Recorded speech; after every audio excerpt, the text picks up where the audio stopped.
Hello everyone, स्वागत है आप सभी का एक नए वीडियो में। इस वीडियो में हम लोग सीखने वाले हैं आईसीटी कॉन्सेप्ट। आईसीटी कॉन्सेप्ट के ऊपर आपने बहुत सारे वीडियोस देखे होंगे, आपको कुछ समझ में आया होगा, नहीं समझ में आया होगा। ये वीडियो देखने के बाद आपको आईसीटी कॉन्सेप्ट पूरा का पूरा आसान भाषा में समझ में आ जाएगा। इस वीडियो में मैं आईसीटी कॉन्सेप्ट को डिटेल में आसान भाषा में आपको मैंने समझाया हुआ है और पूरा का पूरा सारांश एक ही वीडियो में आपको मैंने बताया हुआ है। तो बिना देर किए चलिए इस वीडियो की शुरुआत करते हैं। आगे बढ़ने से पहले एक डिस्क्लेमर है कि ये वीडियो सिर्फ और सिर्फ एजुकेशनल पर्पज़ के लिए है। मैं किसी भी प्रकार का बाइंग और सेलिंग का रिकमेंडेशन नहीं करता हूँ। आप अपने रिसर्च और अपने रिस्क पर इन्वेस्ट करें। तो चलिए अब वीडियो की शुरुआत करते हैं। अब देखिए, एकदम हम बेसिक से चलेंगे और थोड़ा सा आपके दिमाग में मैं बेसिक डालने वाला हूं ताकि आपको याद रहे कि आपको हमने पहले क्या क्या सिखाया हुआ है और इस वीडियो में थोड़ा एडवांस होने वाला है। तो इस एडवांस चीज़ को आपको कैसे सीखना है। सबसे पहले कि ये जो चार्ट है, इसी चार्ट को रीड किया जाता है। ठीक है, इसी चार्ट को रीड किया जाता है और रीड करके ये पता कर सकते हैं आप अपने हिसाब से कि मार्केट ऊपर जाएगा कि मार्केट नीचे आएगा। आपको कहां पर बाई करना है, कहां पर सेल करना है, इसी चार्ट को रीड करके आप पता कर सकते हैं, तभी आप ट्रेडिंग करने जाएंगे। अब ये जो चार्ट है, इसको रीड करने का बहुत सारा तरीका है। आपने टेक्निकल एनालिसिस सीखा, आपने प्राइस एक्शन सीखा, आपने किसी भी इंडिकेटर के जरिए जो है इस चार्ट को रीड करने की कोशिश की, किसी भी टेक्निकल टूल्स के जरिए आप इस चार्ट को रीड कर सकते हैं या फिर किसी भी स्ट्रेटजी के जरिए आप इस चार्ट को रीड कर सकते हैं। तो बहुत सारा तरीका है चार्ट को रीड करने का, आपने बहुत सारे तरीकों को सीखा है। उसी में से एक तरीका है आईसीटी कॉन्सेप्ट। ये थोड़ा एडवांस वर्जन है जिसमें आप चार्ट को रीड करके मार्केट के डायरेक्शन को पता कर सकते हैं। तो हम ये जानते हैं कि आपको बेसिक पता है, कैंडलस्टिक्स पता है, ठीक है। इसके बाद आपको पता है सपोर्ट, रेजिस्टेंस, सप्लाई, डिमांड। आपको पता है मार्केट को जो है किस तरीके से ट्रेंड एनालिसिस करते हैं। इसके बाद हम थोड़ा सा एडवांस वर्जन में जाएंगे जहां पर हम आईसीटी कॉन्सेप्ट को सीखते हैं। आईसीटी कॉन्सेप्ट का जो मेन है, जो बेस है, उसको बोलते हैं हम लोग लिक्विडिटी। ठीक है, अगर आप लिक्विडिटी को समझ गए तो आप मार्केट के मोमेंटम को समझ गए। अब एक चीज मैंने आपको पहले बता रखा है, पहले पढ़ा रखा है कि मार्केट का जो मोमेंटम होता है, मतलब ऊपर गया, नीचे गया, वेव फॉर्म क्रिएट कर रहा है। ऐसे ही नीचे गया, ऊपर गया, इस तरीके से वेव फॉर्म क्रिएट कर रहा है, नया हाई लगा रहा है, नया लो लगा रहा है। ठीक है, इसके पीछे का क्या रीजन है? इसके पीछे का एक ही रीजन है, वो है ट्रेडर की साइकोलॉजी। अगर मार्केट में ट्रेडर की साइकोलॉजी ना हो तो प्राइस एक सीधी रेखा में चलेगी। ठीक है, साइकोलॉजी ना हो तो प्राइस एक सीधी रेखा में चलेगी, ना ऊपर जाएगी ना नीचे आएगी। अब ये साइकोलॉजी क्या होता है? साइकोलॉजी का मतलब होता है कि ट्रेडर क्या सोच रहा है। अब सोचने का मतलब ये होता है, या तो कोई बाई करने के लिए सोचेगा या तो कोई सेल करने के लिए सोचेगा। ठीक है, दो लोग हैं, एक बाई करने के लिए सोच रहा होगा, एक सेल करने के लिए सोच रहा होगा। ठीक है, अगर जो बाई करने के लिए सोच रहा है, इसका मतलब इधर बाई साइड की लिक्विडिटी है। जो सेल करने के लिए सोच रहा है, इसका मतलब इधर सेल साइड की लिक्विडिटी है। ठीक है, तो सीधा सीधा ये यहां पर पहुंच जाता है लिक्विडिटी। मतलब मार्केट का मोमेंटम लिक्विडिटी की तरफ जो है मूव करता है। मार्केट उधर ही जाएगा जिधर लिक्विडिटी रहेगी। ठीक है, अब ये जो लिक्विडिटी होता है, अब चलिए इसको पहले हम अपना बेस क्लियर कर लेते हैं। इसके बाद हम आगे जो है स्ट्रक्चर मैपिंग करेंगे जहां पर आप पूरे मार्केट को समझ जाएंगे कि आईसीटी कॉन्सेप्ट कैसे काम करता है। अब चलिए लिक्विडिटी को समझते हैं। लिक्विडिटी क्या होता है? अब देखिए, अगर कोई सोच रहा है कि मुझे बाई करना है, तो ये बाई कब करेगा? जब कोई सेल करने वाला होना चाहिए। अगर कोई सेल करने के लिए सोच रहा है तो सामने बाइंग करने वाला भी होना चाहिए। अगर मुझे कुछ सामान चाहिए तो मैं अगर खरीदने जा रहा हूं तो सामने वाला बेच भी रहा होगा, तभी तो मैं खरीद पाऊंगा। ठीक है, तो लिक्विडिटी का मतलब ऐसा समझिए कि ऐसा एरिया जहां पर बायर सेलर जो है बहुत ज्यादा इंटरेस्ट दिखा रहे हैं, बायर सेलर वहां पर बैठे हुए हैं, तो वो एरिया लिक्विडिटी हमें जो है देगा। लिक्विडिटी का मतलब यही है कि बायर सेलर की अवेलेबिलिटी वहां पर होनी चाहिए। ठीक है, तो उधर लिक्विडिटी है। अब हम जब चार्ट को एनालिसिस करते हैं तो चार्ट में किधर लिक्विडिटी है कैसे पता करेंगे? ठीक है, जैसे मान लीजिए कि आपने जो है बाइंग का ऑर्डर लगाया, सामने सेल करने वाला है ही नहीं, तो मतलब आपका ऑर्डर जो है नहीं लगेगा। ठीक है, कभी कभी आप किसी स्टॉक में देखते हो कि आप मार्केट प्राइस पर बाई नहीं कर सकते। ठीक है, किसी भी स्टॉक में अगर आप बाई कर रहे हो लाइव मार्केट में, तो मार्केट प्राइस पे बाई नहीं होता है। क्यों? क्योंकि आपको बोलता है लिमिट ऑर्डर लगाइए, क्योंकि मार्केट प्राइस पे बायर सेलर ज़्यादा है ही नहीं है, इसलिए आपको मार्केट प्राइस नहीं मिल रहा है, आपको लिमिट लगाना पड़ रहा है। तो इसका मतलब कि उस लिमिट प्राइस पर कोई अगर सेलर आएगा तब जाकर के आप वहाँ पर बाई कर पाएंगे। तो मतलब इसका मतलब सिंपल ये है कि बायर सेलर वहाँ पर अवेलेबिलिटी खूब ढेर सारी होनी चाहिए, तो वहाँ पर लिक्विडिटी रहेगी। इतना ये थ्योरी हो गया। अब चार्ट पे कैसे समझेंगे इसको हम लोग? ठीक है, अब देखिए जो लिक्विडिटी होती है ये दो टाइप की होती है, ध्यान समझिए। पहला, या तो लिक्विडिटी हंट होती है, दूसरा या तो लिक्विडिटी कंटिन्यू होती है। ठीक है, स्पेलिंग मत जाइएगा, बस समझिए कि या तो लिक्विडिटी जो है हंट होती है या तो लिक्विडिटी कंटिन्यू होती है। या तो लिक्विडिटी हंट होगी या तो लिक्विडिटी कंटिन्यू होगी। अब ये जो लिक्विडिटी हंट कब होता है? जैसे मान लीजिए कि अगर मार्केट अप ट्रेंड में जा रहा है तो ट्रेंड के अगेंस्ट में लिक्विडिटी हंट होगी इधर कहीं, फिर ट्रेंड को कंटिन्यू करेगा। तो लिक्विडिटी हमेशा हंट किधर होती है? ट्रेंड के अगेंस्ट में। और लिक्विडिटी कंटिन्यू किधर होती है? ट्रेंड के डायरेक्शन में। अगर अप ट्रेंड है तो किसी भी रेजिस्टेंस को ब्रेक करके मार्केट आगे ट्रेंड को कंटिन्यू करेगा। ठीक है, तो ये दो चीज आप अपने दिमाग में बिठा के रखिए कि लिक्विडिटी या तो हंट होती है या तो कंटिन्यू होती है। ठीक है, अब आपने सपोर्ट और रेजिस्टेंस आपको पता है। ठीक है, सप्लाई डिमांड आपको पता है। तो मैं यहां पर एक रेजिस्टेंस लाइन ड्रॉ करता हूं और एक सपोर्ट लाइन यहां पर मैं ड्रॉ करता हूं। इस तरीके से सपोर्ट रेजिस्टेंस के बीच में मार्केट चल रहा है।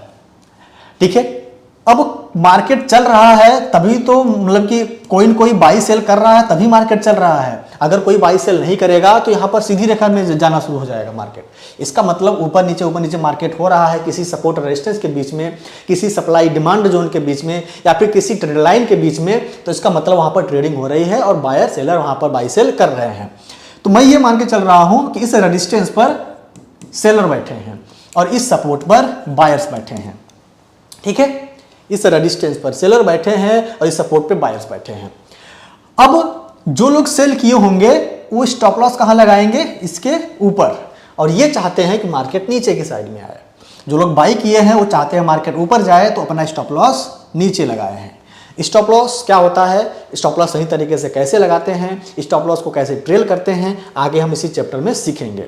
ठीक है, अब मान लेते हैं कि सेलर के ऊपर मार्केट ब्रेकआउट दे देता है, मतलब रेजिस्टेंस के ऊपर मार्केट ब्रेकआउट कर देता है। तो जो लोग सेल करके बैठे हैं उनका हिट होगा स्टॉप लॉस, और ये लोग मार्केट से क्या करेंगे? एग्जिट करेंगे। एग्जिट करने के लिए इनको क्या करना पड़ेगा? बाइंग करना पड़ेगा। जैसे आपने सेल किया है, आपका स्टॉप लॉस हिट हो रहा है, आपको लगता है कि हम लॉस में चले जाएंगे, तो आप अपने पोजीशन को काटोगे। काटने के लिए आपको एग्जिट करना पड़ेगा, एग्जिट करने के लिए आपको बाई करना पड़ेगा। ऐसे ही जो कोई भी बायर्स यहां पर बैठे हैं उनका स्टॉप लॉस नीचे लगा है, अगर मार्केट ब्रेकडाउन कर देता है तो ये बायर्स अपना स्टॉप लॉस काटेंगे और मार्केट से एग्जिट करेंगे। एग्जिट करने के लिए इनको क्या करना पड़ेगा? सेल करना पड़ेगा। तो अब लिक्विडिटी हमको किधर मिल रही है? इनको करना ही करना पड़ेगा। तो इसका मतलब इधर लिक्विडिटी है। किसकी लिक्विडिटी है? सेल साइड की। सेल साइड की लिक्विडिटी है। इसका मतलब इधर लिक्विडिटी है, मतलब ज्यादा लोग यहां पर इंटरेस्ट दिखाना शुरू कर देंगे। क्या करने के लिए? बाइंग करने के लिए। मतलब यहां पर बाइंग के ऑर्डर आ जाएंगे, क्योंकि इनको निकलना पड़ेगा, एग्जिट करना पड़ेगा। अब ये बात हुई कि भाई इसके बीच में जो लोग काम किए हैं, अब ब्रेकआउट करेगा तो कुछ प्रो ट्रेडर भी बैठे होंगे जो बाई करना शुरू कर देंगे। ठीक है, हर कोई ब्रेकआउट पे बाई करना शुरू करेगा, तो अचानक से इसके ऊपर बाइंग के ऑर्डर यहां पर बहुत ज्यादा आने लगेंगे, एक बाइंग प्रेशर क्रिएट हो जाएगा और देखते देखते 2-3 बड़ी कैंडल बन जाती है। ठीक है, तो हम लोग क्या बोलेंगे कि इसके ऊपर बाइंग साइड की लिक्विडिटी है और इसके नीचे सेल साइड की लिक्विडिटी है, और जिधर ज्यादा लिक्विडिटी रहेगा मार्केट उधर जाएगा। इसका मतलब जिधर ज्यादा स्टॉप लॉस रहेगा मार्केट उधर घूमेगा। अब सेल साइड की लिक्विडिटी को कंटिन्यू करेगा कि बाइंग साइड की लिक्विडिटी को कंटिन्यू करेगा, इसके लिए मार्केट का ट्रेंड पता होना चाहिए आपको। अगर मार्केट अप ट्रेंड में है तो ये सेल साइड की लिक्विडिटी को हंट करके बाइंग साइड की लिक्विडिटी को कंटिन्यू करेगा। अगर मार्केट डाउन ट्रेंड में है तो ये बाइंग साइड की लिक्विडिटी को हंट करके सेल साइड की लिक्विडिटी को कंटिन्यू करेगा। ठीक है, तो ट्रेंड बहुत इंपॉर्टेंट है। आप कभी कभी देखते हो कि मार्केट जो है सपोर्ट का फेक ब्रेकडाउन किया और फिर बहुत तेजी से रिवर्स करके बहुत क्लियर ट्रेंड दे दिया। कभी कभी आप देखते हो कि मार्केट जो है रेजिस्टेंस को ब्रेकआउट किया, रिवर्स करके ट्रेंड को आगे कंटिन्यू कर देता है। तो अब देखिए, जो ट्रेडिंग होती है, ट्रेडिंग एक प्रोबेबिलिटी का गेम है। हम ऐसी चीज को एनालिसिस करने वाले हैं कि जिसकी प्रोबेबिलिटी ज्यादा से ज्यादा हो, तभी हम वहां पर रिस्क लें। तो ये प्रोबेबिलिटी जो होती है कि ट्रेंड के डायरेक्शन में और ट्रेंड के अगेंस्ट में, ट्रेंड के अगर ट्रेंड अप ट्रेंड है तो इसके अगेंस्ट में ही कभी कभी फेक ब्रेकडाउन होते हैं, ब्रेकआउट होते हैं। ट्रेंड डाउन ट्रेंड है तो फेक ब्रेकआउट हो गए। तो ट्रेंड के अगेंस्ट में लिक्विडिटी हंट होती है, ट्रेंड के डायरेक्शन में लिक्विडिटी कंटिन्यू हो सकती है। अब लिक्विडिटी होती कहां कहां पर है? सपोर्ट और रेजिस्टेंस पे, सप्लाई जोन या फिर डिमांड जोन के ऊपर नीचे, किसी भी पैटर्न पे ऊपर नीचे, डब्ल्यू पैटर्न, एम पैटर्न, ठीक है, इसके बाद हेड एंड शोल्डर पैटर्न, इसके बाद inverse head and shoulder pattern. जितने भी चीज आप समझ लो कि आपको लाइव चार्ट पे दिख रहा है, मार्केट की लिक्विडिटी खोजना है आपको। कभी डब्ल्यू पैटर्न का ब्रेकआउट हो गया तो डब्ल्यू पैटर्न पे लिक्विडिटी किधर मिल रही है, एम पैटर्न पे लिक्विडिटी किधर मिल रही है। लिक्विडिटी होती है ट्रेंड लाइन पर, जैसे रेजिस्टेंस ट्रेंड लाइन हो गया, सपोर्ट ट्रेंड लाइन हो गया। ये resistance trend line, support trend line, market support resistance के बीच में चल रहा है। ठीक है, अब या तो इसको ब्रेक डाउन करेगा, ट्रेंड चेंज करेगा, या फिर मार्केट कंटिन्यू करेगा। तो इस सपोर्ट पे सेलर हैं, इस सपोर्ट पे बायर्स हैं, रेजिस्टेंस पर सेलर हैं। ठीक है, तो इस तरीके से हमें सपोर्ट और रेजिस्टेंस, ट्रेंड लाइन के सपोर्ट रेजिस्टेंस पे, सप्लाई डिमांड जोन के पैटर्न्स पे, ठीक है, इस तरीके के लेवल्स पे हमें क्या मिलती है? लिक्विडिटी मिलती है। ठीक है, तो लिक्विडिटी यहाँ पर स्ट्रक्चर बेस्ड लिक्विडिटी होती है। इसके बाद क्या बोलते हैं, जिसको हम लोग बोलते हैं स्ट्रक्चर बेस्ड लिक्विडिटी। अब लिक्विडिटी को समझा हमने कि बायर सेलर होने चाहिए। इसके बाद दो टाइप का होता है, या तो हंट होता है या तो कंटिन्यू करता है। ठीक है, कंटिन्यू करता है। अब ये कहाँ कहाँ हो सकता है? हमने सीखा स्ट्रक्चर बेस्ड पे, मतलब सपोर्ट रेजिस्टेंस आपने देखा, सप्लाई डिमांड जोन आपने देखा, ठीक है, पैटर्न्स देखा आपने, ट्रेंड लाइन देखा, इस तरीके से। ठीक है, अब कहाँ कहाँ हो सकता है? जैसे लिक्विडिटी आपको कहाँ कहाँ मिल सकती है? स्विंग पे। स्विंग क्या होता है? जैसे मान चलो कि मार्केट यहाँ से नीचे आया, यहाँ से स्विंग करके ऊपर गया, फिर यहाँ से स्विंग करके नीचे आया, तो इस स्विंग के ऊपर और इस स्विंग के नीचे मार्केट की लिक्विडिटी है। ठीक है, इसके बाद हाई और लो, जैसे डेली कैंडल का हाई हो गया, डेली कैंडल का हम हाई मार्क करेंगे और लो मार्क करेंगे। हमने पहले बोला था आपको कैंडलस्टिक्स आपको पता होगा, तभी एडवांस को सब देख रहे हो। तो हाई के ऊपर और लो के नीचे, लो के नीचे किसकी लिक्विडिटी है? सेल साइड की, सेल साइड लिक्विडिटी। ठीक है, यहां पर बाइंग साइड लिक्विडिटी, तो इसको हम ऐसे लिखेंगे BSL, और इसके बाद sell side liquidity SSL। Short form क्या लिखेंगे? BSL से SSL। हाई के ऊपर बाइंग साइड की लिक्विडिटी है और इसके नीचे सेल साइड की लिक्विडिटी है। लिक्विडिटी या तो हंट होती है या तो कंटिन्यू होती है, दिमाग में बैठा लीजिए, या तो हंट होगा या तो कंटिन्यू होगा। ठीक है, पहले हम अभी ये समझ रहे हैं कि लिक्विडिटी कहाँ कहाँ पर हो सकती है। तो किसी भी, आप कहीं भी ट्रेड कर रहे हो, दुनिया का कोई भी मार्केट हो, उसमें हरा कैंडल लाल कैंडल है, आपको ये तरीका अप्लाई कर लेना है। चाहे आप स्टॉक मार्केट में काम कर रहे हैं, चाहे क्रिप्टो में काम कर रहे हैं, कहीं भी काम कर रहे हैं, जहां पर आपको हरा कैंडल लाल कैंडल है, आप वहां पर जो है क्या बोलते हैं, इसको अप्लाई कर सकते हैं। ये जैसे ये यहाँ पर निफ्टी का चार्ट है, ठीक है, निफ्टी के चार्ट में समझते हैं, पहले वो बिटकॉइन का चार्ट लगा था। अब इसमें हम लोग लिक्विडिटी को समझ रहे हैं और लिक्विडिटी कहाँ कहाँ होगी। ठीक है, सपोर्ट रेजिस्टेंस पे भैया, ये आपका सपोर्ट हो गया, ये रेजिस्टेंस हो गया, इसके ऊपर लिक्विडिटी है। इसके नीचे किसकी लिक्विडिटी है? सेल साइड की लिक्विडिटी। इसके ऊपर बाइंग साइड की, ठीक है, बाइंग साइड की लिक्विडिटी। आपको मैप कर मतलब स्ट्रक्चर मैप करना है। अभी लिक्विडिटी सीख रहे हो तो भैया बाइंग साइड की लिक्विडिटी किधर है, ऊपर है, सेल साइड की नीचे है। या तो ये हंट होगा या कंटिन्यू होगा, या तो ये हंट होगा या तो कंटिन्यू होगा।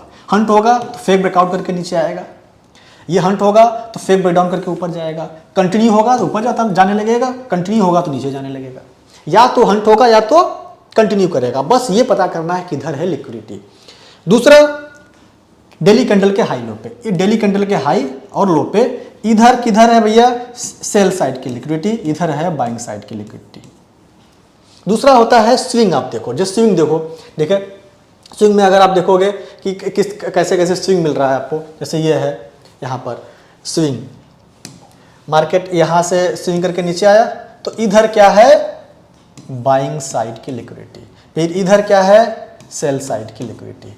सेल बाइंग साइड की लिक्विडिटी को इसने अभी कंटिन्यू किया है यहाँ पर, ठीक है।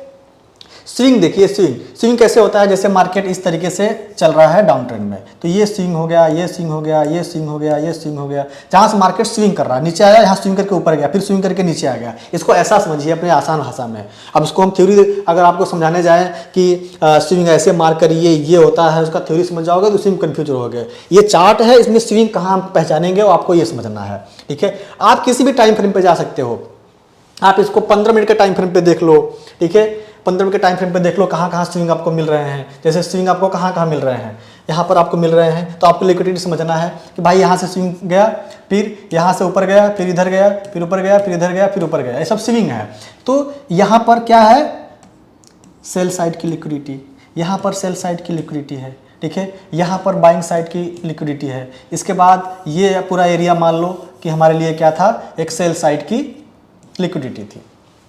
तो अब वो स्विंग को जो हम मार्क कर सकते हैं, उधर लिक्विडिटी रहती है। पहले अभी आप मार्क करना सीख रहे हैं कि किधर किधर लिक्विडिटी मिल सकती है, किधर किधर नहीं मिलेगी। तो हाई लो, ठीक है। इसके बाद स्विंग हो गया, है ना। इसके बाद सपोर्ट रेजिस्टेंस हो गया आपका स्ट्रक्चर बेस पे, ठीक है।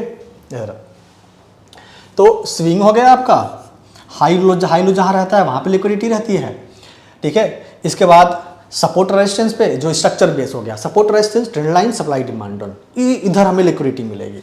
तो हमें बस लिक्विडिटी को समझना है और मार्केट के मोमेंटम हम पकड़ लेंगे। अब और इसमें इंपॉर्टेंट चीज आता है BOS, break of structure, OB, order block, change of character, FVG, fair value gap, volume imbalance gap. इन सबको चीज को समझोगे तो हम एक फाइनल जो है मार्केट का जो स्ट्रक्चर मैपिंग करेंगे। और जब आप पूरा चार्ट पे स्ट्रक्चर मैप कर लोगे तो आपको पता चल जाएगा कि कौन सी चीज़ कहाँ पर बनी है और किधर स्टॉप लॉस जो है ज़्यादा लगे हैं, किधर मार्केट की लिक्विडिटी है, हमें उस साइड प्ले करना है। तो लिक्विडिटी वाले चैप्टर में हमने क्या सीखा कि लिक्विडिटी क्या होती है, हंट होता है या तो कंटिन्यू होता है, और स्ट्रक्चर बेस्ड के आसपास लिक्विडिटी मिलती है हमें, स्विंग पे लिक्विडिटी मिलती है, डे हाई लो पे लिक्विडिटी मिलती है, ठीक है। अब चलिए हम समझते हैं BOS, break of structure, OB और चेंज ऑफ करेक्टर को समझते हैं। ये तीन चीज़ को पहले हम यहाँ पर समझते हैं। BOS क्या होता है, ब्रेक ऑफ स्ट्रक्चर होता है, और ऑर्डर ब्लॉक क्या होता है, ठीक है, उसको समझते हैं। BOS चार्ट पे आते हैं, इधर कहीं आपको समझाते हैं, ठीक है। BOS क्या होता है, ये ब्रेक ऑफ स्ट्रक्चर। जैसे मान लो कि ये रेजिस्टेंस हो गया, ये सपोर्ट हो गया, ये रेजिस्टेंस, ये सपोर्ट, इसके अंदर मार्केट चल रहा है। इसको अगर ब्रेकआउट कर देगा तो इसने अपने स्ट्रक्चर को चेंज कर दिया, अगर इसने ब्रेकडाउन कर दिया तो इसने अपने स्ट्रक्चर को चेंज कर दिया।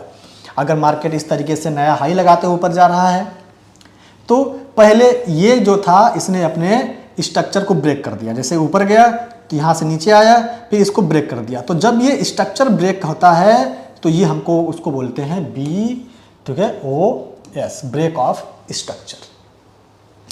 जैसे सप्लाई जोन हो गया, डिमांड जोन हो गया आपका, ठीक है, इसके अंदर मार्केट चल रहा है, इसको ब्रेक कर दिया, तो ब्रेक करने के बाद मार्केट ऊपर जाने लगेगा तो ये एरिया आपके लिए BOS हो जाएगा, ब्रेक ऑफ स्ट्रक्चर हो जाएगा। अगर ये सपोर्ट जोन को ब्रेक डाउन कर रहा है, मार्केट डाउन नीचे जा रहा है, तो ये एरिया आपके लिए क्या हो जाएगा, BOS हो जाएगा, ब्रेक ऑफ स्ट्रक्चर। मतलब एक स्ट्रक्चर दूसरे स्ट्रक्चर में बदल जा रहा है, वो एरिया हमारे लिए ब्रेक ऑफ स्ट्रक्चर होगा। अभी थ्योरी समझ रहे हैं, चार्ट पे भी ले चलते हैं। इसके बाद होता है ऑर्डर ब्लॉक। ऑर्डर ब्लॉक क्या होता है?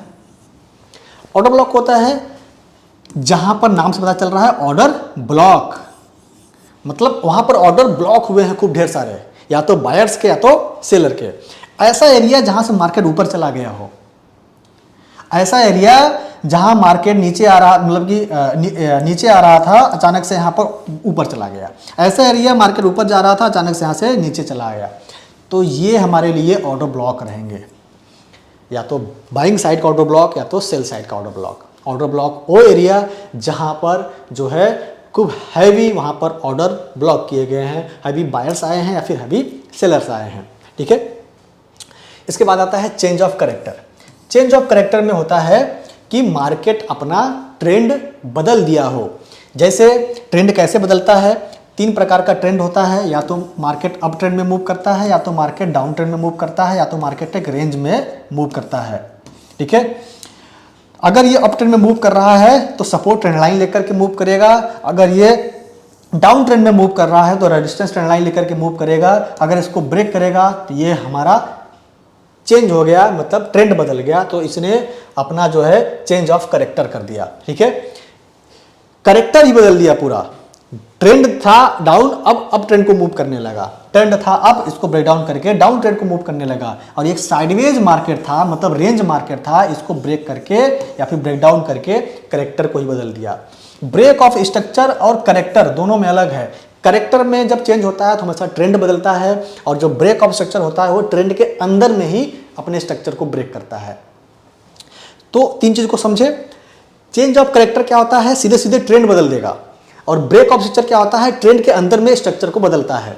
और ऑर्डर ब्लॉक क्या होता है कि ट्रेंड के अंदर में ही ऐसा एरिया जहां से स्ट्रांगली बायर्स आए हैं या फिर ऐसा एरिया जहां पर स्ट्रांगली सेलर आए हैं, वहां पर ऑर्डर ब्लॉक एरिया बनेगा। अब ये थ्योरी समझ लिए आप लोग। अब चलिए हम जो है लिक्विडिटी, बीओएस, ओबी और चेंज ऑफ करेक्टर को चार्ट पर ड्रॉ करके आपको सिखाते हैं। ठीक है। कोई भी हम यहाँ पर जैसे निफ्टी ले लेते हैं, या फिर कुछ भी ले लीजिए, आप कोई स्टॉक ले लीजिए, तो हम यहाँ पर जो है आपको किसी भी टाइम फ्रेम पे चले जाइए। चलिए 15 मिनट के टाइम फ्रेम पे आते हैं। 15 मिनट के टाइम फ्रेम पे हम यहाँ पर ड्रॉ करते हैं। ठीक है। ये चार्ट है इसका। ये तो अभी साइडवेज ट्रेंड चल रहा है। कोई ट्रेंडिंग मार्केट देखते हैं, जैसे ऊपर जाते हैं। ये टाटा का हमने स्टॉक लिया है। ठीक है। टाटा मोटर का स्टॉक लिया है, ये सब डिलीट कर देते हैं।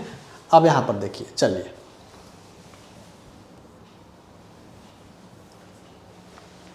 सबसे पहले आप लिक्विडिटी खोजिए। इसके ऊपर बाइंग साइड की लिक्विडिटी है। ठीक है। इसके नीचे सेल साइड की लिक्विडिटी है। आपको मिल गया, ऊपर बाइंग साइड की लिक्विडिटी, नीचे सेल साइड की लिक्विडिटी। तो आप यहाँ पर लिखते जाइए। मैं लिख देता हूँ यहाँ पर। क्या लिखता हूँ भैया? बाइंग साइड की लिक्विडिटी है ये ऊपर। स्ट्रक्चर अभी आप मैप कर रहे हैं, बाइंग साइड की लिक्विडिटी। नीचे आप आ रहे हैं तो यहाँ पर लिख रहे हैं सेल साइड की लिक्विडिटी। ठीक है। ये आपने लिख दिया सेल साइड की लिक्विडिटी। इसका हम थोड़ा सा छोटा कर देते हैं, ये ज़्यादा ही बड़ा हो गया। ठीक है। ठीक है। चलिए, सेल साइड की लिक्विडिटी, बाइंग साइड की लिक्विडिटी। अब हमें ड्रॉ करना है कि break of structure, change of character और ऑर्डर ब्लॉक। ठीक है। आप देखोगे इस एरिया से बहुत तेजी से सेलिंग आई है, तो ये आपके लिए ऑर्डर ब्लॉक की तरह काम करेगा। तो आप यहाँ पर लिख दीजिए ऑर्डर ब्लॉक। ठीक है। इस तरीके से आप यहाँ पर हमारे लिए ऑर्डर ब्लॉक।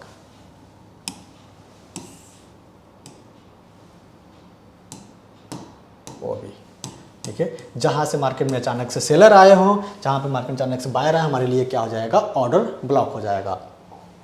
अब इसको ऐसा समझिए कि इस तरीके से मार्केट जा रहा है, ऊपर जा रहा है, नीचे आ रहा है, इस तरीके से आ रहा है। ठीक है। अब मार्केट नया लो लगाते हुए नीचे की साइड में आ रहा था, तो ये ट्रेंड क्या है? इसका डाउन ट्रेंड है। अभी हम ट्रेंड एनालिसिस में समझेंगे ट्रेंड क्या है। डाउन ट्रेंड है। मार्केट जब नीचे आ रहा हो नया लो लगाते हुए तो ट्रेंड हो जाता है डाउन ट्रेंड। जैसा आप थ्योरी में सीखते हैं वैसा चार्ट नहीं दिखता है, चार्ट को समझना पड़ता है वैसा। ठीक है। थ्योरी में आप कैसे समझेंगे कि मार्केट डाउन ट्रेंड में इस तरीके से आ रहा है, नया लो लगाते हुए नीचे आ रहा है, नीचे आ रहा है, नीचे आ रहा है, नीचे आ रहा है। जब इस लो को इसने ब्रेक किया तो ये एरिया आपको क्या बन जाएगा, ब्रेक ऑफ स्ट्रक्चर, ठीक है। और जहां से हैवी सेलर आए थे ये एरिया आपका बन जाएगा ऑर्डर ब्लॉक, ठीक है, हो गया। इसके बाद अगर किसी भी ट्रेंड लाइन को इसने ब्रेकआउट कर दिया तो ये ब्रेकआउट के बाद ये एरिया आपको क्या बन जाएगा, चेंज ऑफ करेक्टर, ठीक है, इस तरीके से। तो जब ट्रेंड में आप देखते हो कि ऑर्डर ब्लॉक कहां रहेगा, ब्रेक ऑफ स्ट्रक्चर के जस्ट ऊपर आपका ऑर्डर ब्लॉक वहां पर रहेगा, ठीक है। आपका ब्रेक ऑफ स्ट्रक्चर के जस्ट ऊपर आपका ऑर्डर ब्लॉक रहेगा। तो जैसे यहां पर देखिए, यहां पर देखते हैं, ठीक है। अब मार्केट ने इस तरीके से लो लगाया, फिर ऊपर गया, फिर नया लो लगाया, फिर ऊपर गया, फिर नया लो लगाया, फिर ऊपर गया, फिर नया लो लगाया, फिर ऊपर गया, फिर नीचे आ गया। तो ये एरिया हमारे लिए क्या बन जाएगा, ब्रेक ऑफ स्ट्रक्चर, और ये एरिया हमारे लिए क्या है, ऑर्डर ब्लॉक है। तो आप लगा दीजिए यहां पर, ठीक है, इस तरीके से आप यहां पर लगा दीजिए कि BOS आपका हो गया ब्रेक ऑफ स्ट्रक्चर। अब आपने सारी मैपिंग यहां पर कर ली। ट्रेंड क्या है इसका भैया, डाउन ट्रेंड है, ठीक है। इसका ट्रेंड क्या है, इसका ट्रेंड है डाउन ट्रेंड है। तो डाउन ट्रेंड में हमें एक रेजिस्टेंस ट्रेंड लाइन को इस तरीके से ड्रॉ करना है। तो हमने एक रेजिस्टेंस ट्रेंड लाइन ड्रॉ किया, यहाँ किया, यहाँ किया। अभी जो ब्रेकआउट कर रहा है सब फिर ब्रेकआउट कर रहा है, ठीक है। तो चेंज ऑफ करेक्टर कहां पर बनेगा, हमें ये ब्रेक ऑफ स्ट्रक्चर के ऊपर जब हम जाएंगे, ठीक है, या फिर ऑर्डर ब्लॉक के जब तक हम ऊपर नहीं जाएंगे, ये एरिया हमें डिसाइड करेगा कि मार्केट का करेक्टर अभी चेंज हुआ है कि नहीं हुआ है। तो अभी चेंज ऑफ करेक्टर हमें यहाँ पर नहीं मिल रहा है, ठीक है। तो ऐसा और कोई आसान चार्ट आपको दिखाते हैं ताकि वहाँ पर आपको लगे कि कैसे आपको ड्रॉ करना है। ये देखिए, ये थोड़ा आसान चार्ट है आपका यहाँ पर, ठीक है। फटाफट ये डाउन ट्रेंड है, तो यहाँ पर मार्केट में जो है क्या हुआ है, ब्रेकडाउन हुआ है, ठीक है, इस तरीके से। अब देखिए मार्केट आया इस तरीके से, ऊपर गया, फिर नीचे आया, फिर ऊपर गया। तो ये एरिया क्या बन जाएगा इसका, ब्रेक ऑफ स्ट्रक्चर, ठीक है। क्या बन गया, ब्रेक ऑफ स्ट्रक्चर। मार्केट नीचे गया, फिर ऊपर गया, फिर इस तरीके से अपना ट्रेंड को कंटिन्यू कर रहा है। तो ये एरिया क्या बन गया इसका, ब्रेक ऑफ स्ट्रक्चर, और ये एरिया इसका बन गया order block. Break of structure के जस्ट ऊपर ऑर्डर ब्लॉक रहेगा जहां से अच्छी सेलिंग है, ऑर्डर ब्लॉक ये BOS, ठीक है, इस तरीके से। अब हमें बाइंग साइड की लिक्विडिटी और सेल साइड लिक्विडिटी को समझना है। तो इधर हमने सपोर्ट ड्रॉ कर दिया, इधर हमने रेजिस्टेंस ड्रॉ कर दिया, ठीक है। इसके बाद इधर जो है यहाँ पर सेल साइड की लिक्विडिटी है, ठीक है, सेल साइड की लिक्विडिटी, इधर बाइंग साइड की लिक्विडिटी, ठीक है। अब मार्केट या तो लिक्विडिटी को कंटिन्यू करेगा या तो लिक्विडिटी को हंट करेगा, ठीक है। ऑर्डर ब्लॉक क्या होता है, वो एरिया जहाँ से सेलर आए हों और वो एरिया जहाँ से बायर्स आए हों। अगर मान लो मार्केट ब्रेक ऑफ स्ट्रक्चर, अपने स्ट्रक्चर को बदला है और ब्रेक ऑफ स्ट्रक्चर और ऑर्डर ब्लॉक के आसपास ट्रेड कर रहा है, तो यहां पर अगर मान लो ऑर्डर ब्लॉक पे आता है तो ऑर्डर ब्लॉक पे यहां पर सेलर बैठे हैं, तभी मार्केट में फिर से मार्केट अगर ऑर्डर ब्लॉक पे आ गया, फिर से कोई सेल करने के लिए सोचेगा। बार बार मार्केट ऑर्डर ब्लॉक को जो है हिट कर रहा है, इसका मतलब ज्यादा सेलर बैठे हैं, तो एक बहुत बेहतरीन हमें यहां पर बाइंग साइड की लिक्विडिटी मिल जाएगी, ठीक है। तो मार्केट जो है लिक्विडिटी हंट करना शुरू करेगा। तो ऑर्डर ब्लॉक और BOS पे मार्केट आएगा तो वहां पर लिक्विडिटी आप क्रिएट करना शुरू करेगा, ठीक है। तो इस तरीके से आपको वहां पर मैपिंग करना शुरू करना है कि स्ट्रक्चर मैपिंग कैसे करेंगे। अब बैंक निफ्टी में अगर आपको करना है तो कैसे करोगे बैंक निफ्टी में, ठीक है। आपको बाइंग साइड की लिक्विडिटी, OB मतलब ऑर्डर ब्लॉक, ठीक है, इस तरीके से आपको वहां पर ड्रॉ करना है। अब से ये बैंक निफ्टी का चार्ट है, ठीक है, बैंक निफ्टी का चार्ट है। यहाँ पर एक बेहतरीन हमें क्या मिला है, क्या बोलते हैं, ऑर्डर ब्लॉक मिल रहा है क्योंकि यहाँ से मार्केट ऊपर गया है, और यहाँ पर एक हमें ब्रेक ऑफ स्ट्रक्चर मिल रहा है, ठीक है, क्योंकि इसने अपने स्ट्रक्चर को ब्रेक किया है। तो ये हमारे लिए ब्रेक ऑफ स्ट्रक्चर हो गया, ये हमारे लिए ऑर्डर ब्लॉक हो गया। इसके बाद इस लो के नीचे सेल साइड की लिक्विडिटी है, ठीक है। अब ड्रॉ करिए फटाफट। ये जो लो लगा है इसके नीचे सेल साइड की लिक्विडिटी है, ठीक है। तो यहाँ पर हम लिख देते हैं सेल साइड की लिक्विडिटी। ये एरिया ऑर्डर ब्लॉक हो गया आपका, ये हो गया BOS ब्रेक ऑफ स्ट्रक्चर हो गया, ठीक है। अब मार्केट का ट्रेंड क्या चल रहा था, डाउन ट्रेंड चल रहा था, मतलब रेजिस्टेंस यहाँ पर, अब सपोर्ट यहाँ पर ये कर रहा है। तो जब ये रेजिस्टेंस को कहीं ब्रेकआउट किया होगा तो इधर कहीं इसका चेंज ऑफ करेक्टर आ गया होगा। तो अब ये आपको और BOS और चेंज ऑफ करेक्टर दोनों है, तो एक स्ट्रांग आपको यहाँ पर सपोर्ट दिख रहा है, ठीक है। तो ये हमारे लिए एक स्ट्रांग सपोर्ट की तरह काम कर रहा है, क्योंकि पहले गैप डाउन ओपन हुआ था, अब इसको ब्रेक कर दिया है। तो ये बहुत ही अच्छा चेंज ऑफ करेक्टर है और ब्रेक ऑफ स्ट्रक्चर है, और आपका ऑर्डर ब्लॉक यहाँ पर है। तो ये ऑर्डर ब्लॉक है। अगर मार्केट ऑर्डर ब्लॉक को नीचे क्रॉस कर जाता है तो इसको बहुत बेहतरीन जो है सेल साइड की लिक्विडिटी मिलेगी और हंट करना शुरू करेगा। इसके पीछे साइकोलॉजी को समझना, अगर मार्केट वापस अंदर में आता है, ऑर्डर ब्लॉक के आसपास आता है, तो इस अपॉर्चुनिटी को बहुत लोग मिस किए होंगे, और इसी अपॉर्चुनिटी को ट्रेड करने के लिए लोग यहाँ पर बाइंग के ऑर्डर पंच करेंगे। ठीक है, तो एक बहुत ज़्यादातर यहाँ पर मार्केट को स्टॉप लॉस नीचे मिलेगा। तो मार्केट क्या करेगा, सेल साइड की लिक्विडिटी को हंट करना शुरू करेगा। तो इसीलिए कभी कभी देखते हो कि बहुत बेहतरीन मोमेंटम वापस मार्केट आया, होल्ड कर रहा है, तो मार्केट स्टॉप लॉस क्यों खाने लगता है, क्योंकि ऑर्डर ब्लॉक के नीचे हमें लिक्विडिटी मिलेगी। हमेशा ऑर्डर ब्लॉक के ऊपर नीचे लिक्विडिटी रहती है। ठीक है, इस तरीके से एक और बार आप कोई किसी स्टॉक में देख लो तो और थोड़ा सा आपको अच्छे से समझ में आएगा। जैसे ये डाउन ट्रेंड में चल रहा है ना, तो फटाफट ड्रॉ करते हैं। ठीक है, ये हमारे लिए ऑर्डर ये हो गया, क्लियर इसमें नहीं दिखेगा, ये हो गया। ठीक है, इसके बाद ये हो गया। अब चलिए इसको इस तरीके से देखेंगे। यहाँ से मार्केट इसको ब्रेक डाउन किया है, तो ये हमारे लिए क्या हो गया, BOS ब्रेक ऑफ स्ट्रक्चर। नीचे सेल साइड की लिक्विडिटी है, और ये यहाँ से ऊपर आया है, और BOS के ऊपर जस्ट ऑर्डर ब्लॉक होता है। तो इस ऑर्डर ब्लॉक पे दो चीज़ें होंगी, या तो मार्केट रिवर्स करेगा या तो ब्रेक करेगा। ठीक है, ऑर्डर ब्लॉक पे मार्केट आएगा तो जरूर वहाँ पर ट्रेडर कुछ ना कुछ सोचेगा तो लिक्विडिटी क्रिएट होगी बस। ठीक है, और ब्रेक ऑफ स्ट्रक्चर क्या होता है, हमेशा ट्रेंड के डायरेक्शन में क्रिएट होता है। ट्रेंड के जो है अगर करेक्टर बदल गया तो मतलब ट्रेंड ही बदल गया, तो जब ट्रेंड बदलता है तो चेंज ऑफ करेक्टर हो जाता है। ठीक है, लिक्विडिटी इस तरीके से आपको चार्ट पर फाइंड करना है। अब वापस आते हैं, हम लोग उसको सीखते हैं। ठीक है, अगला चैप्टर क्या रहेगा अभी इसमें देखते हैं।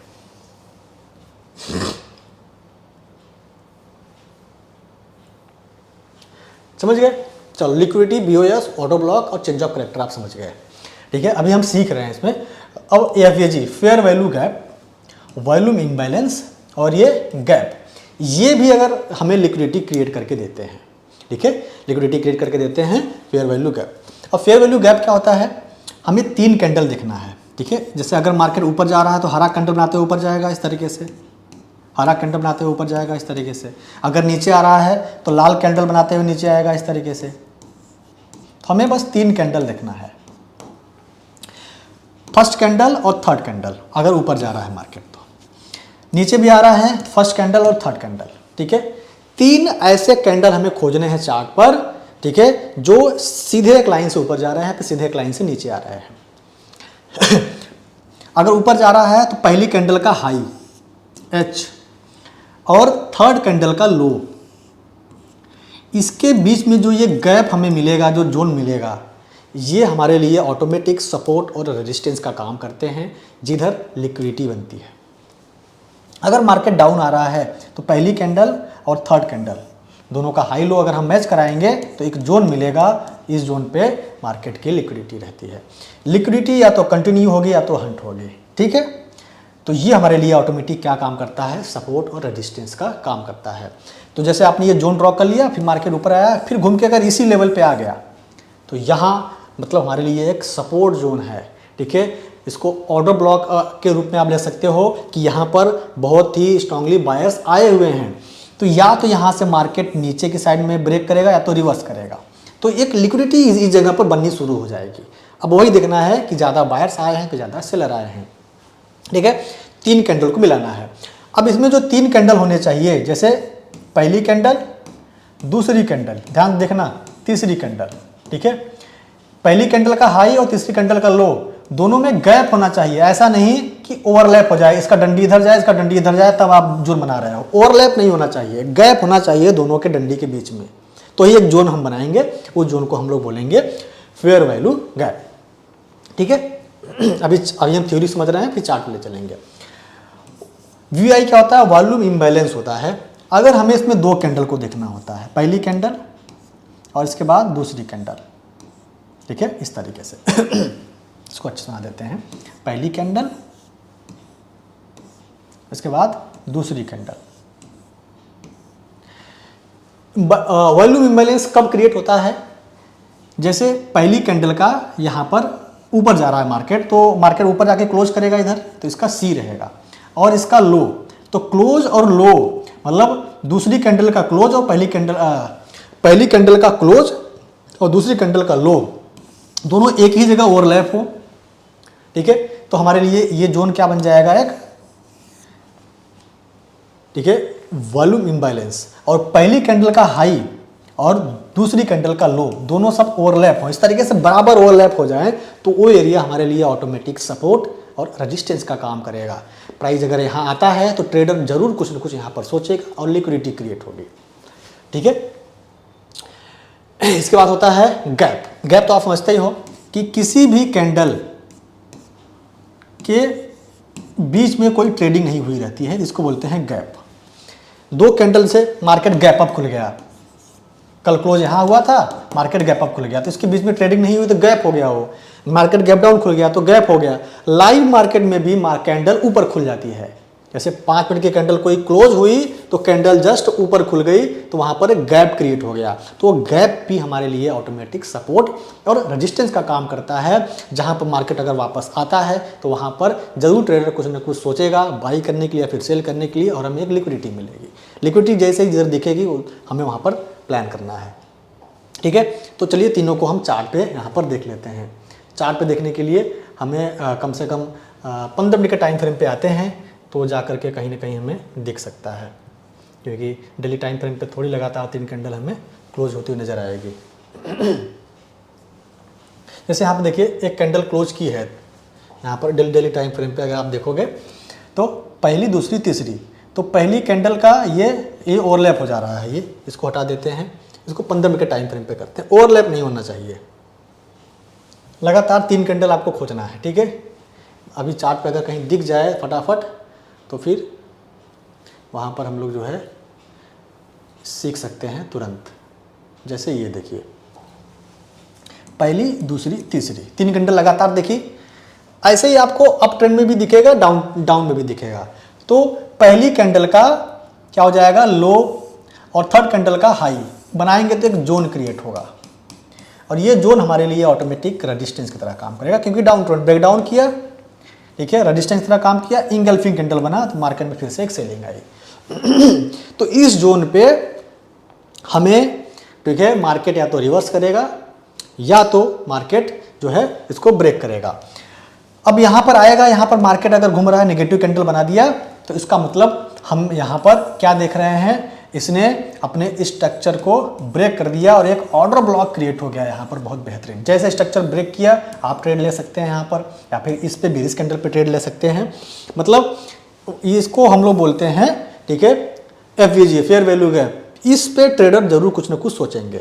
तो हमारे लिए सपोर्ट रेजिस्टेंस का काम किया जोन। अब यहाँ पर बन गया नेगेटिव कैंडल, तो सेलर यहाँ पर मार्केट को टेक ओवर कर लिए, तो मार्केट को लिक्विडिटी नीचे यहाँ पर मिल रही है। ऐसे ही हम लोग बाइंग साइड का एक बार देख लेते हैं। 3 कैंडल लगातार हमें दिखनी चाहिए, कम दिखता है लेकिन जब दिखेगा तब आपको यहाँ पर इस तरीके से सोचना है। और तीनों में ट्रेंड बहुत इंपॉर्टेंट है, ठीक है। हमेशा देखो ये उसका ही दिखा है आपको, 3 कैंडल लगातार। बाइंग साइड का आपको यहाँ पर ये दिख रहा है बाइंग साइड का, ठीक है। थोड़ा सा स्ट्रॉन्ग कैंडल होनी चाहिए, पहली कैंडल, दूसरी कैंडल, तीसरी कैंडल। पहली कैंडल का यहाँ पर हाई, दूसरी कैंडल का लो, एक जोन बनाया आपने, ये जोन देखिए इस तरीके से, ये जोन बन गया। तो आप देखोगे इस जोन पे मार्केट क्यों रुक रहा है। मार्केट गया फिर रुका, फिर गया फिर रुका, फिर गया फिर रुका। ये जोन पे मार्केट रुक रहा है क्योंकि ऑटोमेटिक यहाँ पर कोई ना कोई सोचेगा जरूर, ठीक है। ये क्रिएट कर दिया हमारे लिए सपोर्ट। अब इसके नीचे और उसके ऊपर लिक्विडिटी मिल जाएगी। इसके नीचे मार्केट को लिक्विडिटी मिल रही है, इसके ऊपर मार्केट को लिक्विडिटी मिल रही है, ठीक है।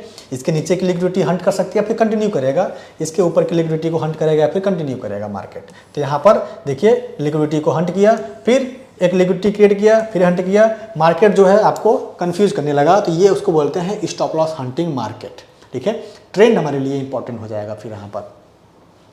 और इसके लिए ये जो आपने एरिया ड्रॉ किया था, इसको ड्रॉ कर लेने का, इस तरीके से आपने ड्रॉ कर लिया, हमारे लिए सपोर्ट बना, हमारे लिए सपोर्ट बना, ठीक है। मार्केट ऊपर एक रेजिस्टेंस लिया।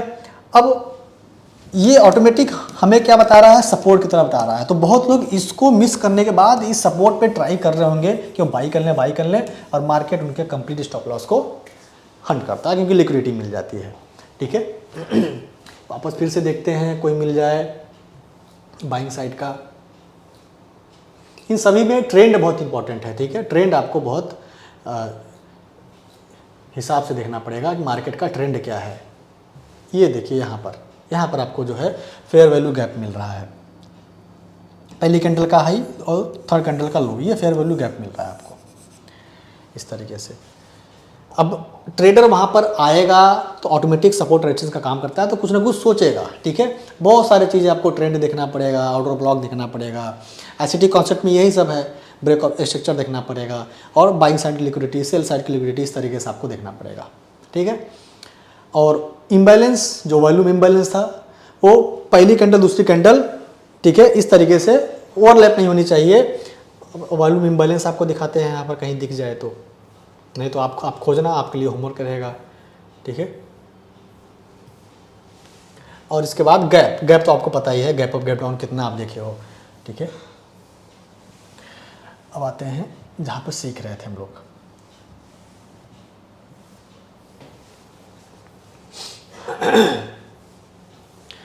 तो इस तरीके से है, मेन चीज़ है लिक्विडिटी जिधर आपको मिलेगी मार्केट उधर ही घूमेगा। तो लिक्विडिटी कॉन्सेप्ट को आपको यहाँ पर सीखना है।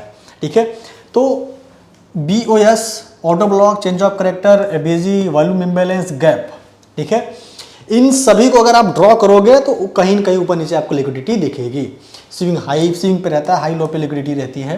ठीक है, इस तरीके से रहती है। अब स्ट्रक्चर मैपिंग करना है तो आपको कैसे मैप करना है, सबसे पहले आप देखिए, अगर ट्रेंड पता करिए, जैसे ट्रेंड क्या है, ट्रेंड को समझ लेते हैं, इसके बाद स्ट्रक्चर मैपिंग में आते हैं। 3 प्रकार के ट्रेंड होते हैं, up trend, down trend, sideways trend. 3 प्रकार के ट्रेंड हो गए। अप ट्रेंड में मार्केट हमेशा नया हाई लगाते हुए ऊपर जाता है, डाउन ट्रेंड में मार्केट हमेशा नया लो लगाते हुए नीचे आता है, और साइडवेज मार्केट में मार्केट देखिए हाई लो लगभग सेम पॉइंट लगाता है, एक रेंज में रहता है। अप ट्रेंड में मार्केट हाई लगाया, फिर नया हाई लगा दिया, फिर नया हाई लगा दिया, इसको बोलते हैं इंपल्सिव वेव। नीचे आया जिसको बोलते हैं करेक्टिव वेव, फिर इंपल्सिव, फिर करेक्टिव, फिर इंपल्सिव, फिर करेक्टिव, फिर इंपल्सिव, फिर करेक्टिव, इस तरीके से impulsive wave, corrective wave, impulsive wave, corrective wave, impulsive wave, corrective wave, impulsive wave. ठीक है, इस तरीके से डाउन ट्रेंड में आ रहा है, नया लो लगा रहा है। ये जो करेक्शन होता है ये 2 टाइप का होता है, पहला टाइम का करेक्शन होता है, दूसरा करेक्शन होता है प्राइस का।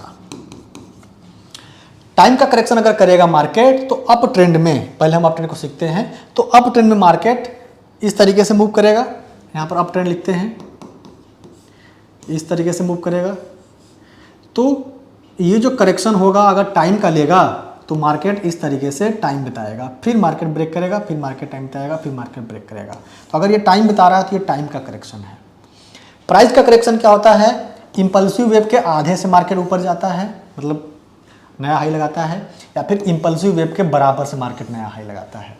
जब ये आधे पे आएगा तो यहाँ पर बुलिश प्राइस एक्शन या फिर बुलिश कैंडल बनेगा, जब ये बराबर पे आएगा तो यहाँ पर मार्केट में बुलिश प्राइस एक्शन या फिर बुलिश कैंडल बनेगा। नया हाई लगाएगा, नया हाई लगाने के लिए इसको स्ट्रक्चर को ब्रेक करना पड़ेगा, तो इसी को हम लोग बोल देते हैं ब्रेक ऑफ स्ट्रक्चर।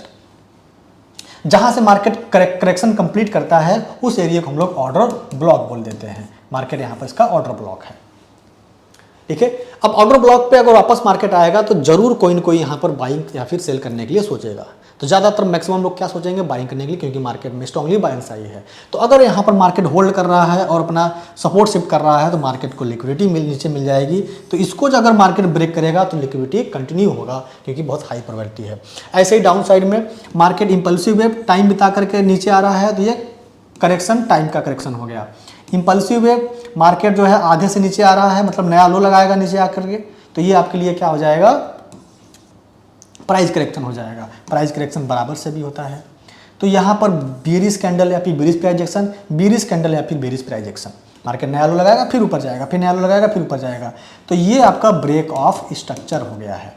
तो ब्रेक ऑफ स्ट्रक्चर पे ज़्यादातर अगर मार्केट बेरिश कैंडल बनाएगा, ठीक है, अगर ट्रेंड डाउन ट्रेंड है तो वापस सेलर मार्केट को टेक ओवर कर लेते हैं। ठीक है, तो ब्रेक ऑफ स्ट्रक्चर पे बाइंग सेलिंग लोग करते हैं और इसके बाद ऑर्डर ब्लॉक पे लोग बाइंग सेलिंग करते हैं।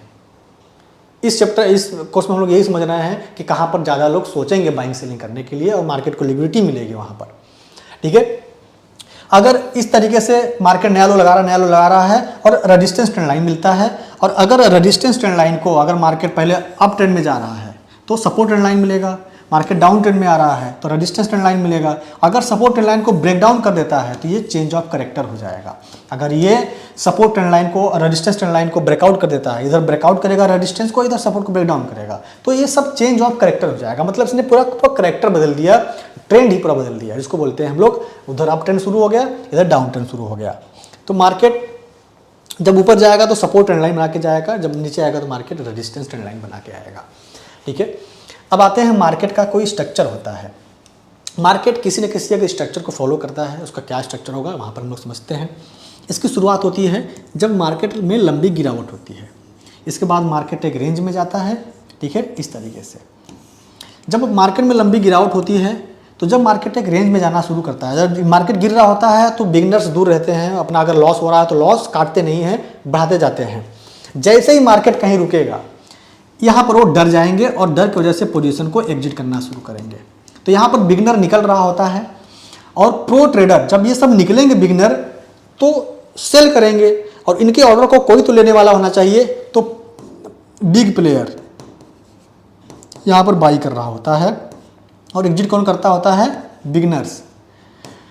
बिग प्लेयर के बाई करने से और रिटेलर बिगनर्स के एग्जिट करने से यहाँ पर एक जोन बनता है सपोर्ट और रेजिस्टेंस का। इस जोन को हम लोग बोलते हैं एक्यूमुलेशन जोन।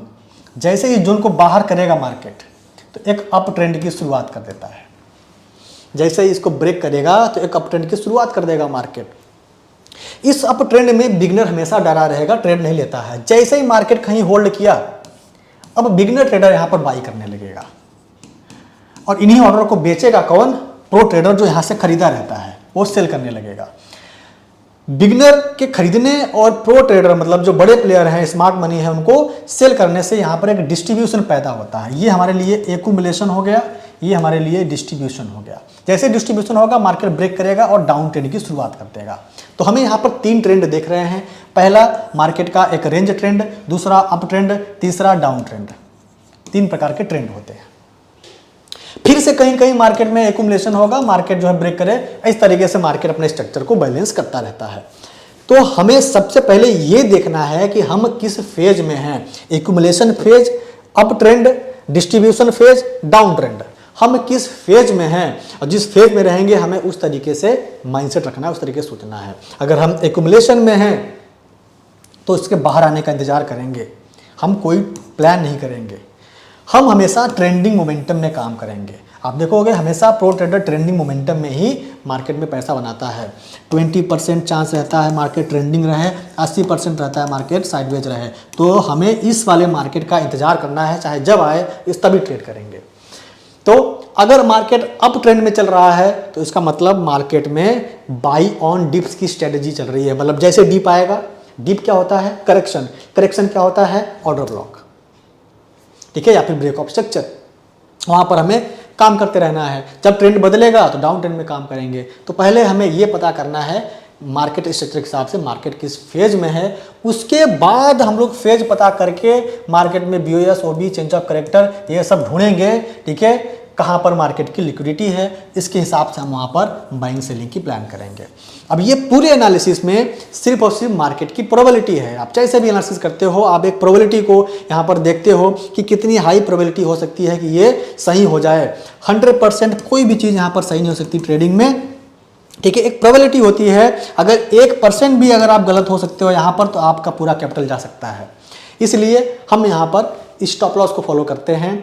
और एक प्रो ट्रेडर हमेशा प्रॉफिट से नहीं अपने स्टॉप लॉस से जो है काम करता है। मतलब हम हमेशा अपने स्टॉप लॉस को कंट्रोल करेंगे, हम हमेशा अपने लॉसेज को कंट्रोल करेंगे। प्रॉफिट मार्केट के ऊपर छोड़ देना है, होगा कि नहीं होगा ये मार्केट के ऊपर है। हम अगर डिसाइड कर रहे हैं, कोई ट्रेड प्लान कर रहे हैं, उसमें कितना लॉस हो सकता है ये हमें तय करना है। तो हम सिर्फ लॉस पे कंट्रोल करेंगे। तो अगला चैप्टर है स्टॉप लॉस।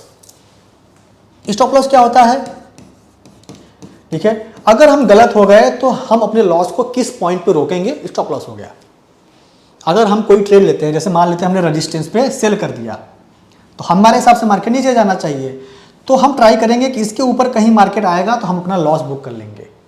ऐसे ही अगर मार्केट सपोर्ट पे हमने बाई किया है तो अगर मार्केट नीचे जाना शुरू कर देगा तो हम कोशिश करेंगे कि इधर कहीं मार्केट में अपना लॉस बुक कर लें। हमारे हिसाब से तो जाना चाहिए ऊपर, लेकिन जाने लगा नीचे तो हम अपने स्टॉप लॉस को काटेंगे। तो स्टॉप लॉस वो एरिया होता है जहां पर हम डिसाइड करते हैं कि अगर हम गलत हो गए तो हमें इस जगह पर निकल जाना है। अब आते हैं सेटिंग। स्टॉप लॉस आप दो तरीके से लगा सकते हो। पहला है सिस्टम पर। सिस्टम पे मतलब आपके ब्रोकर के टर्मिनल पे वहां पर आता है, आप जब ट्रेड पंच करते हो तो भाई कितने प्राइस का स्टॉप लॉस लगाना है, कहां लगाना है, आप लगा दीजिए। ठीक है, हो गया सिस्टम का। दूसरा होता है माइंड पे। सिस्टम पे स्टॉप लॉस आप अपने ब्रोकर के टर्मिनल पे लगा सकते हो। माइंड में मतलब आप चार्ट पे लगा सकते हो। जैसे चार्ट पे क्या हुआ ठीक है, जैसे चार्ट पे ये रेजिस्टेंस को मार्केट ब्रेक करेगा तो हम जो है बाइंग करेंगे। हमने कैंडल ब्रेक किया, हमने इधर कहीं बाई कर लिया, तो इस कैंडल के लो के नीचे हमारा स्टॉप लॉस है। स्टॉप लॉस हमेशा कहीं भी आप एंट्री कर रहे हो, या तो सपोर्ट पे करोगे या फिर रेजिस्टेंस पे करोगे। तो अगर रेजिस्टेंस के ब्रेकआउट पे किए हो तो रेजिस्टेंस हमारे लिए सपोर्ट बनेगा, तो सपोर्ट हमारा स्टॉप लॉस बनेगा। अगर हमने सपोर्ट जो है के ब्रेकडाउन पे काम किया है तो इस सपोर्ट हमारे लिए बन जाएगा रेजिस्टेंस, तो हम रेजिस्टेंस का स्टॉप लॉस लेंगे। तो अगर हमने बाई किया हुआ है तो सपोर्ट हमारा स्टॉप लॉस बनता है, अगर हमने सेल किया हुआ है तो रेजिस्टेंस हमारा स्टॉप लॉस बनता है। अब ये सपोर्ट रेजिस्टेंस किसी के रूप में भी हो सकते हैं, प्राइस के रूप में हो सकते हैं, ट्रेंड लाइन के रूप में हो सकते हैं, ट्रेंड लाइन रेजिस्टेंस सपोर्ट इस तरीके से, या फिर हॉरिजॉन्टल सपोर्ट रेजिस्टेंस हो सकते हैं, या फिर कोई पैटर्न हो सकता है, ये हमारे लिए सपोर्ट रेजिस्टेंस हो सकते हैं। तो हमारे लिए हमेशा स्टॉप लॉस क्या बनेगा, सपोर्ट रेजिस्टेंस का बनने वाला है। ठीक है, तो स्टॉप लॉस हम माइंड में कैसे लगाएंगे, हम ये लगाएंगे कि अगर हमने यहाँ पर बाई किया है तो इसके नीचे अगर अगली कैंडल क्लोज कर जाएगी तो हम लॉस बुक कर लेंगे। तो कैंडल बड़ी भी क्लोज कर सकती है, छोटी भी क्लोज कर सकती है, ये मार्केट डिसाइड करेगा कि आपका लॉस कितना होने वाला है। तो ये माइंड में सेट करोगे तो ऐसा आपको देखने को मिलेगा। कभी कभी क्या होता है, आपने माइंड में सेट किया है, मार्केट आया क्लोज नहीं करा, डंडी बना करके ऊपर चला गया और क्लोज ऊपर कर गया, तो आपका स्टॉप लॉस माइंड वाला बचा रह गया। और इसमें प्रॉब्लम तब होगी जब आपने सिस्टम पे सेट किया है, भाई इस प्राइस पे हमारा स्टॉप लॉस कर देना चाहिए, तो ब्रोकर आपका स्टॉप लॉस कर देगा। लेकिन माइंड में लगाए हो और बड़ा कैंडल क्लोज कर गया और सिस्टम पे आपने इधर कहीं लगाया था, तो आपका बड़ा लॉस हो जाएगा, सिस्टम वाला सही हो जाएगा। तो दोनों केस में, सिस्टम वाले में भी माइंड वाले में भी, दोनों केस में सेम प्रोबेबिलिटी है। ठीक है, कि कभी कभी ज़्यादातर यही होता है, सिस्टम वाला हिट करता है, क्लोज कर जाता है ऊपर। 100 ट्रेड में से 4-5 ट्रेड में ऐसा होगा कि बड़ी कैंडल क्लोज कर गई माइंड में, लेकिन हमेशा ऐसा होता है कि नीचे क्लोज किया, स्टॉप लॉस हंट किया, कैंडल ऊपर क्लोज कर गई, तो जो माइंड लगा के बैठा रहेगा वो बच जाएगा। तो मैं तो जो है माइंड वाला तरीका यूज करता हूँ, आप अपने हिसाब से वहाँ पर देख सकते हैं। अब आता है स्टॉप लॉस ट्रेलिंग करना। जैसे आपने स्टॉप लॉस यहाँ लगाया था, कैंडल ने फिर से ब्रेक कर दिया, मतलब ऊपर जाने लगा, तो अब स्टॉप लॉस इसके आधे पे हो जाएगा। कैंडल ने फिर से ब्रेक किया, स्टॉप लॉस अब इसके आधे पे हो जाएगा। यहाँ पर आपका ट्रेलिंग स्टॉप लॉस हिट हुआ है, आपको निकल जाना है। तो स्टॉप लॉस कैसे शिफ्ट करोगे, स्विंग। जैसे स्विंग कैसे, पहले यहाँ था, अब यहाँ पर सपोर्ट बन गया, इसको जैसे इसने ब्रेक किया अब इसके आधे पे सपोर्ट बन गया। ठीक है, जैसे इसने इसको ब्रेक किया अब इसके आधे पे सपोर्ट बन गया, तो इधर कहीं आपका ट्रेलिंग स्टॉप लॉस हिट होगा। तो आप हमेशा क्लोजिंग बेस पे ट्रेलिंग स्टॉप लॉस को फॉलो कर सकते हैं। तो हमेशा ट्रेल कैसे होता है, सपोर्ट जब बदल रहा है तो आपका स्टॉप लॉस भी बदलेगा। ठीक है, अगर आपने बाई किया है तो रेजिस्टेंस अगर बदल रहा है तो आपका स्टॉप लॉस भी बदलना चाहिए, जहां हिट होगा वहां निकल जाना है। तो इस तरीके से आप बड़े ट्रेंड को पकड़ सकते हो। तो स्टॉप लॉस बहुत जरूरी है आपको। ठीक है, तो इतना पे ही आईसीटी कॉन्सेप्ट समाप्त होता है। एक बार हम रिवाइज करा देते हैं। आईसीटी कॉन्सेप्ट से आप सिर्फ और सिर्फ चार्ट को रीड करके ये पता करेंगे मार्केट किधर जाएगा, चाहे प्राइजेक्शन से करिए, टेक्निकल एनालिसिस से करिए, इंडिकेटर से करिए, या फिर किसी भी टेक्निकल टूल्स के जरिए करिए। आईसीटी कॉन्सेप्ट जो है बहुत ही एक एडवांस वर्जन हो जाता है जिसमें ट्रेडर इसको यूज़ करते हैं, लेकिन प्राइजेक्शन आपको आना चाहिए। अगर आपने प्राइजेक्शन और प्लस आईसीटी कॉन्सेप्ट को मिला दिया तो आपकी ट्रेडिंग एक नेक्स्ट लेवल तक चली जाती है। आईसीटी कॉन्सेप्ट में मेन चीज़ है लिक्विडिटी। लिक्विडिटी क्या होता है, जहाँ पर बायर सेलर ज़्यादा हो। ठीक है, लिक्विडिटी या तो हंट होती है या तो कंटिन्यू होती है। लिक्विडिटी मिलेगी कहाँ पर, इन एरिया पर हमें लिक्विडिटी मिलती है।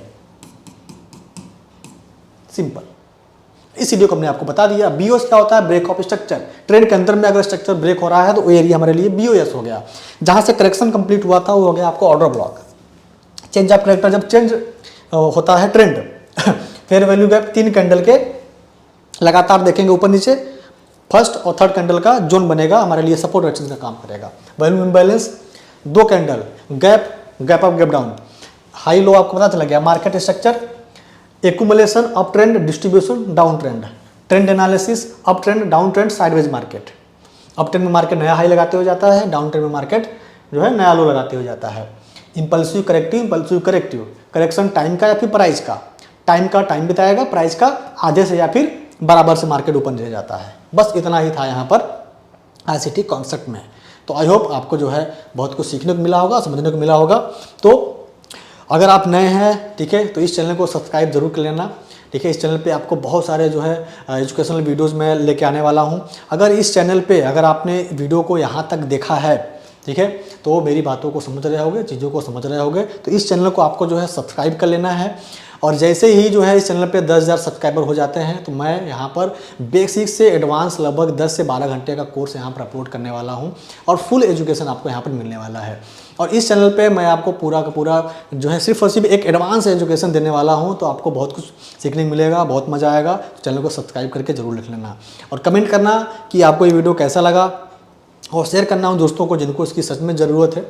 और डिस्क्रिप्शन में ओरिजिनल टेलीग्राम चैनल का लिंक है, आप ज़रूर जाकर के ज्वाइन कर लेना। मिलते हैं नेक्स्ट वीडियो में, तब तक के लिए धन्यवाद।